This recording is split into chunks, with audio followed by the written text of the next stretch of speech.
The Naked Gun hits you with jokes from every angle, but after a while, it feels more like taking punches than laughing. It's got energy, it's got callbacks, it even has a Priscilla Presley cameo, but somehow, the magic slips through the cracks. It wants to be a return to absurdity. What it ends up being is a 2-star reboot doing its best impression of a 5-star classic.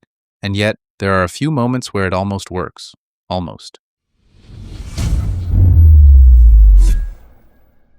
Lieutenant Frank Drebin Jr. is back, sort of. Played by Liam Neeson in what can only be described as stoic chaos. He's walking in his dad's mismatched shoes and doing his best not to trip.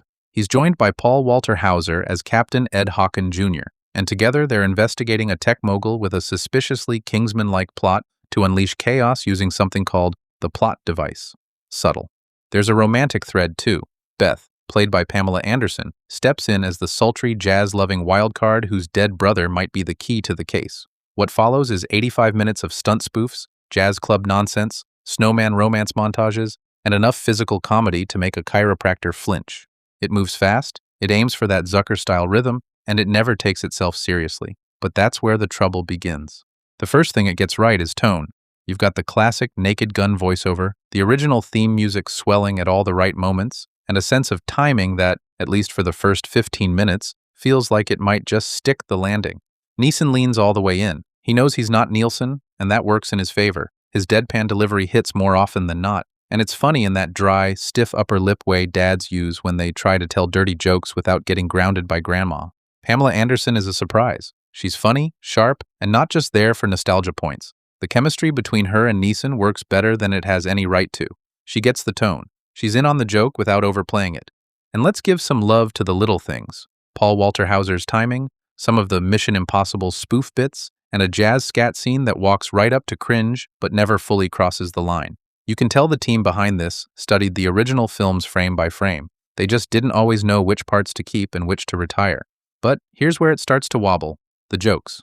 Some of these hurt, like watching a rerun with the laugh track removed. You get these moments that want to be clever satire, poking at tech bros, influencer culture, even nodding to OJ's legacy in the weirdest of ways, but they rarely land with force. They're there, but they don't bite. It's like being offered a rubber steak. Looks right, tastes like gym mat. And the plot? It's basically Kingsman in a cop costume. Swapping out suits for slapstick doesn't make it new, it just makes it familiar in a way that reminds you how much better the originals balanced chaos with character. And I get it, they're trying to keep things brisk, fun, and irreverent. But when the story takes a back seat to endless bits, you start checking your watch between punchlines. What's missing here is heart. The original Naked Gun movies weren't just joke machines. They had a weird kind of soul. Nielsen played Frank like he genuinely believed in what he was doing, even when it was completely bonkers. There was warmth underneath the gags. This one's colder, slicker, more manufactured. You feel the committee behind the camera, and that matters. It also forgets what made those films work. It wasn't just slapstick or double entendres. It was timing, commitment, and the weird, glorious sincerity behind the chaos. This one's trying so hard to be funny, it forgets to be real. That's not to say it's a total wash. It's short, it doesn't waste your time, and if you're a fan of the originals, you'll find a few winks and nods that hit you in the nostalgic sweet spot. But you'll also feel the absence of the Zucker brothers in every scene that goes just a beat too long or a gag that feels like it's chasing a meme instead of building a moment. So where does that leave us? Honestly, somewhere between amused and mildly disappointed.